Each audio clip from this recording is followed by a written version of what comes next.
You hear me? Yeah.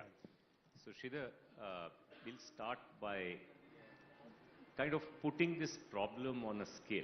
How much should we be worried about AI leading to digital colonization of India? But it's not goes well beyond AI. So, Say that I'd again? be more. No, it goes well beyond AI. We talk about digital colonization. We talk about semiconductors. We talk about take any advanced technology, aircraft engines. You talk about some traditional technology like that. So in any of these, in an adverse situation, we could be affected. I mean, WhatsApp can be turned off in 1 second. Let's be very clear on this, right? So that's the risk for us. And in some countries, it has been turned off like that. So, one of our challenges as a country is that, we've fended off, you could say, the first wave of digital colonization. We own our own identity. If tomorrow, people's phones are switched off, or the US government instructs Apple and Google to not use authentication, most of the world will shut down. Now we are on the race to about 2 billion people who will have a way to legitimately identify themselves in their own ecosystem. Some of them on Aadhaar, some of them on MOSIP, as you know, 11 countries, 100 million people are already there. And I'm not going to be surprised if we race to about 3 billion in relatively quick time. Payments, we managed to claw back payments, and today I think we'll do 58% of the global digital payments in the world, right? We are already the third largest payment system, racing to become the second. I think we have infrastructure that's been put in place for sharing data, and that's already the biggest. It's bigger than what Europe is using, and I think it will become significant. But it seems to me that while we managed to do all this, we didn't do a good job with the second phase. All our social media applications, TikTok has been banned for how long? 3.5 years. It hasn't led to a major TikTok replacement. We've had Coup here, competing with Twitter or X hasn't really taken off. So in some sense, we've not done well with this second generation of stuff that is coming. The question is, what will it take to win back this third generation? So in AI, Dr. Andrew mentioned a few things. One, the smaller models are quite good for specific domains. That we are also seeing. I think everybody is seeing that now with approximately the 7 billion parameter kind of space, you can do a lot. And those models you can run on a laptop. And specific areas, you can make a lot of progress with that. So, in other words, you can do as well in a specific domain with a small model as a big model will do in that domain. Because a big model is a know-it-all. So, with just a small model, you can do specific domains. That would be a low-hanging fruit. That also keeps us, that means that, like he mentioned a very critical point, the sensitive stuff I won't go to the cloud with, I'll run it in my laptop. Which I think most companies then this kind of running small models for themselves would be a good strategy. And what we are doing is running these kinds of models for customer specific scenarios or their own custom data. That means nothing gets coming, there's no training like leak involved through training, all of that. So that would be one way to at least selectively in many areas that we could be assert our own dependence, and these small models are widely available. That's the first one. The second, we have to take some specific domains and specialize. And for us, I'll tell you what I'm specializing in. We are specializing in the software development itself. There I believe there's a lot of low-hanging fruit. We can actually raise the productivity massively. There was a question here about the creative professions and AI. And I include software development in the creative profession, and if you actually look at the act of software development, there's maybe 20% creative and there's 80% a lot of grunt work, or I call it bookkeeping of data. You are shuffling data around between systems or APIs. That's not very creative work. That 80% could actually be considerably automated. So which means you can raise the productivity of the average programmer substantially. That is a low-hanging fruit that I think, like I myself personally would right now focused on. But similarly, there could be, in medical or any specific domain, there could be easy, low-hanging fruit that we can pick. Yeah, especially in health, I think there's a very big opportunity, largely because of HIPAA in the US. The health data hasn't been unlocked, even in the US, because of privacy considerations and the legal arrangement that is there. And obviously, India has access to large health data sets. In the pre-meeting, I was telling somebody I have a friend who is a famous liver transplant surgeon. And he is complaining that one hospital in India, Gangaram Hospital in Delhi, does more liver transplants in a year than all of the US East Coast. So more papers are coming out, more data is available. So health is definitely an area where it is possible for us to have the corpus of data that is needed to develop models, which would be important for us and also for the rest of the world. Speaking of health, Arvind Aikar, a Harvard Business School professor, was visiting a couple of days ago. I think he was in Bangalore yesterday too. He mentioned that Arvind Aikar is not just the best in India, it's the best in the world. Best in the world. He said he's been a Harvard Business School prof for 40 years. He has studied these questions. So in healthcare, particularly delivery, we have an intrinsic edge because of the volumes involved, the variety of patients our doctors see, all of that. That could actually lead to, again, domain-specific models. Maybe the 7 billion parameter model applied to eye care and applied to cardio, all of these problems could yield faster dividends for us. That's why I mentioned that. I was, in a meeting in New York last week, Thursday, Friday, where Meera from OpenAI was also there. And an interesting conversation is that in the US, there is a peculiar way of unlocking the data sets from, let's say, a hospital to a modeler. Let's say one of you here is Vivek and Bala sitting here, so I'll pick on Vivek. And Vivek wishes to develop a model. He goes to Tata Memorial Hospital. They're willing to give him an anonymized data set. Now it's very important that Vivek or his team members keep it anonymized, because if it de-anonymized, there's a reputational damage to Tata Memorial Hospital and, of course, a financial damage because they have to pay very big fines. So there is a mechanism that you need to ensure good behavior. In the US, that is done by a legal system, and that legal system basically has very large indemnity payout if there was bad behavior on the hands of the training data consumer, the person who's received that data. Those contracts are easily enforceable in the US, not in all parts of the US, but certainly in New York law. And so that allows them to allow for this collaboration to happen easily. Now, when you go to Canada, you are not able to do that, right? So Canadian companies, you hear this screeching sound. Every week you hear one more Canadian company re-domiciling itself to the US, because that is their only way to be able to access the continental-sized data sets that are available in the US. You can't do it in Europe. Anglo-Saxon law generally doesn't allow it. French law doesn't allow it. In India, it's not just a legal problem, it's also the efficacy of the legal system in being able to implement that. So we need a techno-legal approach to be able to do that. The question here is, while we can't reform the legal system, do you think a techno-legal approach can be an answer for unlocking these frozen data sets that we have at scale available, let's say for health or other areas in India? No, I mean that just like how RBI does this in fintech, to get for example, an NBFC license or a banking license, they make you pass through a lot of hurdles. And I, having applied for one and obtained an NBFC license recently, can tell you it's a good thing, because that's where you can do harm if you just hand out these things liberally. So that is a good thing in general. So maybe there could be a similar thing where with the hospital chains you can have some tech players working, but there will be a regulatory framework to say you can only do this with the data, you cannot do these things with the data, all of that.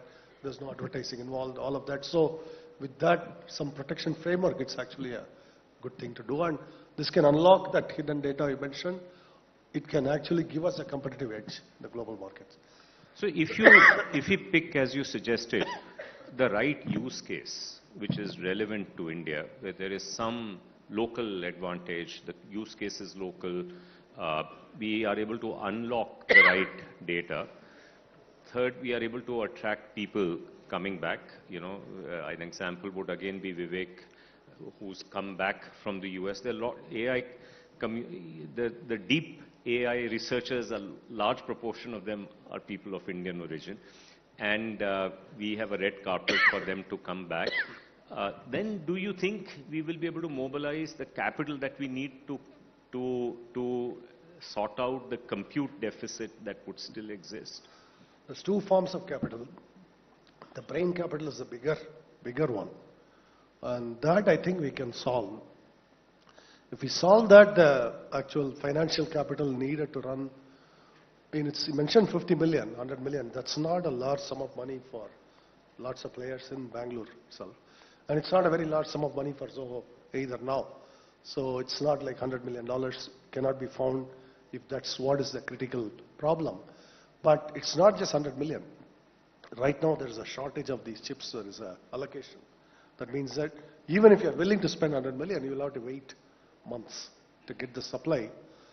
That I think will get resolved. AMD is coming out with very good chips, and actually we have been working on AMD chips too now. So just to train alternative models to run on AMD, and they have very competitive silicon now. So with that, I think the supply situation should resolve. Then it's a matter of getting the talent capital. So, thank you.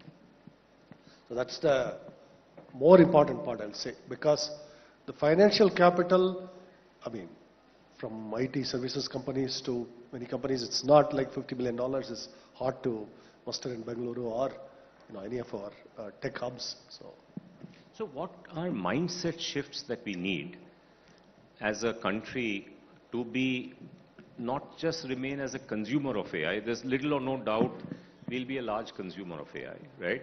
The question is that we are also a creator of AI, because, otherwise, of course, that's not a good outcome to be. So what are mindset shifts that you think all of us have to embrace for that to happen? What our policymakers have to embrace? Give us your thoughts on I'm good. It comes down to technology pride, fundamentally. A degree of nationalist pride is required. I don't know a country in the world that developed without that, honestly. You cannot quote a Hong Kong. These are not countries. That's like a hub city. But, you take Japan, or you take Korea, or you take China, Taiwan. Taiwan has a lot of local pride made in Taiwan. We have to have that. And we have to have that in the engineering side, production. We have to also have it in the consumers. The Japanese will prefer Japanese products first. That's true to this day. So that must be necessary. And sometimes we get this indoctrination, subtle, not so subtle, that to be global means you don't have to have that. You should not have that. I call bullshit on it. We wouldn't have produced this company if we didn't have that pride. Our engineers didn't have this pride. I challenge our guys, we have to show the world that we can do this here. And they do it, we do it. So that is necessary first and foremost, beyond anything else. That we have to do it, we will do it. And that raises our standing in the world. That's the most important part. So what, maybe if we have time, I don't see Chandra here, we can take a couple of questions. So Chandra, why don't you pick the people? So there's somebody, let's take a lady who raised her hand. Yeah.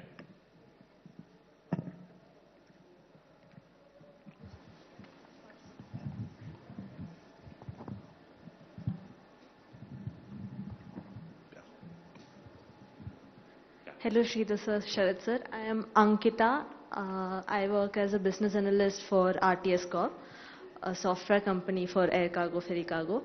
So you had mentioned that healthcare uses large volumes of data sets and all of that, just like finance and healthcare. Even aviation, air cargo uses large volumes of data. So where do you think we can start automating certain tasks in this industry? So how do you think we can kickstart it? Well, I can tell you what I am looking personally to automate. There is the programming I mentioned. That 80% I said is stuff that in programming can be automated, I believe. It doesn't mean eliminating every person. It just means that you average programmer will be able to produce 5 times more output. That I think is very much possible. So that's where I am focused on. I'm not an expert in exactly what is right now going on in healthcare or other industries, so I can't really speak to that. And part of working in R&D is you have to remain very hyper-focused. You can't spread yourself too thin, so I am too narrowly focused right now to be able to answer the other domain questions. Maybe Sharad can respond. Yeah, so, to build good AI models, having more data is helpful. Having more diverse data is helpful. So I'll give you an example of what could happen. Almost every bank in the world today uses a payment anomaly detector. FATF requires you to identify suspicious transactions. So they have very simple, BRE kind of systems to identify payment anomalies. There are 6 big payment systems in the world, right? There's Visa, MasterCard, there is Alipay, WeChat Pay, there is now UPI, and there is SWIFT. If you were to combine 2 of them, you will build a better payment anomaly model than anybody else. And Visa, MasterCard are not diverse. Alipay, WeChat Pay are not diverse. UPI and SWIFT are diverse. I'll just leave it here that it is quite possible you will find that the world's best payment anomaly model may be coming from India, because we may be able to combine with another data set at a global basis and then generate a model in that area. So this is ultimately the thinking that we need to be able to go after sectors, where we can be leaders in the future. Does that answer your question? Thank you. Hi, Sriram this side. Thank you for the opportunity. So you mentioned about techno-legal approach for data sharing. Hi, I'm here. So techno-legal approach for data sharing. So I'm just wondering, even if we do that in health, where we get data source from multiple people for disease surveillance or whatnot. So how, I'm just worried, just top of my head, that that anonymized data set becomes de-anonymized somehow. So yeah. How does that work out? May I take that? Because so in India, data.world is where you can see this. There is something called training cycle, inference cycle. So remember, data in AI, you are building the AI model and using the AI model. So when you're using the AI model, the interaction that you have is that you give some personal data, let's say to ChatGPT, and it recommends where should you go this weekend, right? That is the inference cycle. In India, that approach is now well established. It is account aggregator in the case of finance, and now that will be extended to all sectors. So that system, the public technology there is called DEPA inference. The one that you are talking about is about building the models, and that is called DEPA training. Essentially, the Indian approach is around a confidential clean room, where both the model and the data set actually meet. And that confidential clean room then ensures that the model doesn't memorize private data when it's going out. And it ensures that the business secrecy of the model is not compromised by the person who's providing the data. So this secure enclave that is created, which allows for the sangam of, or a samyog of model and data in a safe environment. So you have computational guarantees for privacy and computational guarantees for secrecy. So India's developed this approach. It's out there. There are many open house sessions. You can learn more about that. And that approach is also likely to be taken up by a major European country. And since you mentioned Japan, I can also mention them as well. So it will have a global kind of outlook as we go forward. Hi sir, I'm Sridhar. I represent Versa Innovation. We build Daisy Hunt and Josh, which are in the Indian local language space. Having worked on Indian local language, tech and AI very actively, one question that I have is how can Indian startups that are working on generative AI space specifically compete with tech giants which have so much might of compute or whatever. So for example, if they launch Indian language models, what is the edge that you see that or the opportunity that you see we have? Sridhar, I'm going to direct this question to a later session, a fascinating session that Vivek and Bala will do. This is exactly the question that you should ask them. And, and full disclosure, till a couple of years ago, I used to be on the board of your company, so I have a good sense, and congratulations for the good work that you've done. So, sure. Hello. Hi, Sharat sir. Hi, Sridhar Vembu sir. I'm Sundar and I'm working as data scientist in Jaguar Land Rover. And Sridhar sir, I'm a fan of your work. So from my side, it's more of asking for an opinion than a question.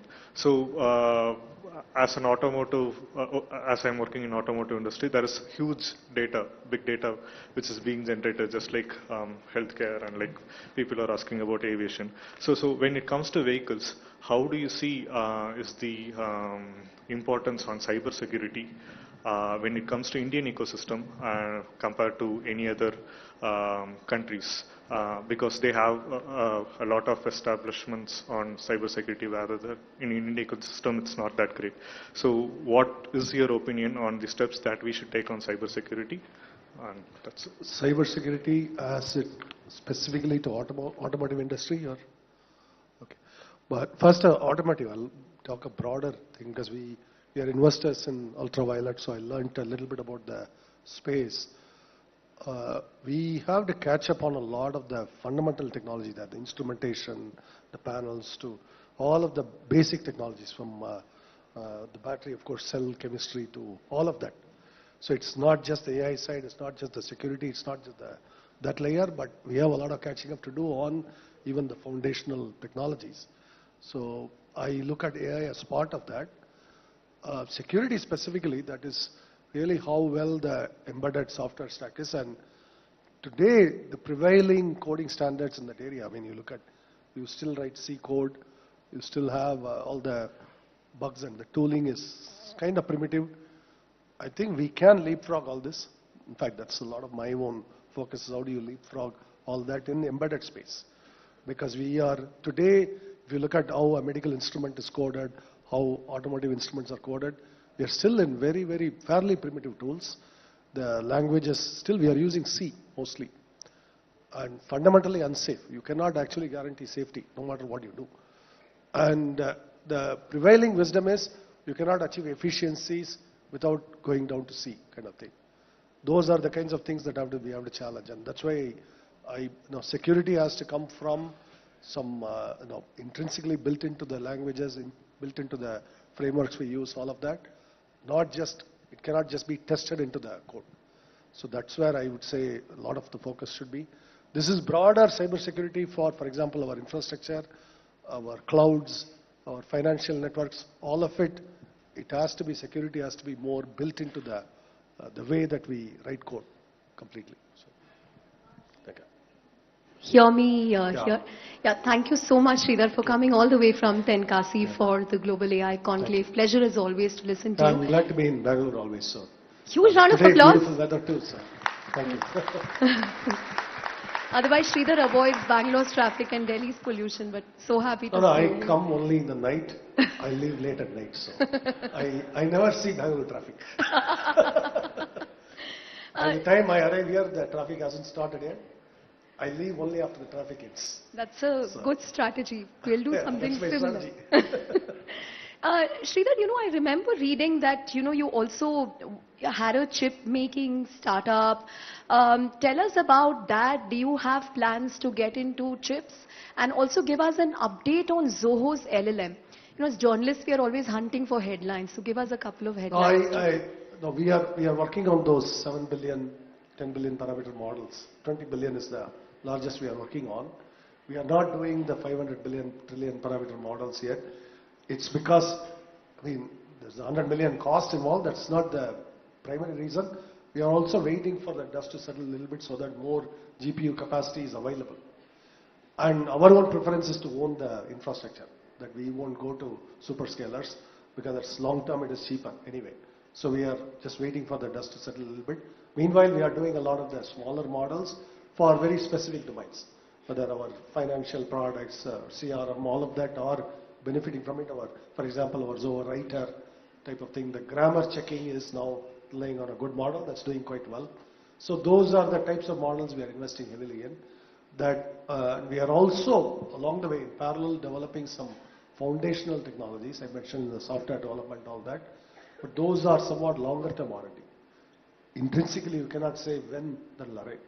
I mean, I'm working on it personally. I cannot give you a date because, like, every week I'll come into a It's new good that you problem. don't have to give anyone a date because you don't have investors to answer to. No, but actually, even our engineers have the same freedom here. That's why they stay here. That I go and understand what the problem is. Then I know that they are stuck here. It is going to be a month, 2 months. People who work with me closely, all our engineers know this. Like, when you are stuck on a very deep problem, it's like being a scientist. You cannot predict when you will get out of it. If you don't understand it, you cannot be a really good engineer, because that's the nature of it, nature of the beast. So that's why we are able to make progress in an average sense. We accept that on a particular problem we may be stuck. So sometimes stuck forever. I mean, for example, take self-driving cars. How many times have you heard predictions that by now they should be all there, right? They had to cancel the experiment in San Francisco. This is not to blame the engineers. This is to tell you how intrinsically hard all these problems are. That the mistake they make is not that they failed in this timely delivery. The mistake is they promised a date. That's why I never make the mistake of promising any date. On that So, note. Sridhar, thank you so much. And we need India to become an AI nation, and a lot of it will depend on this jugalbandi between whatever is the public infrastructure that comes up and the innovation that you and Zoho will do, and what you inspire others to do. There's a So lot of thank you innovation so going much. on, Yeah. and I see a lot of interesting ideas coming up. We are actually looking at, in fact, not just AI. I recently met companies, small companies, like 5% startups. I'm blown away by the level of innovation that is happening right now. Very tiny companies that are well below the radar. They have not raised any money. They're kind of bootstrapping on their own, but I see significant innovation happening there. So I'm very optimistic that way. Thank you so much. you. Great. Thank you so much. Ritika.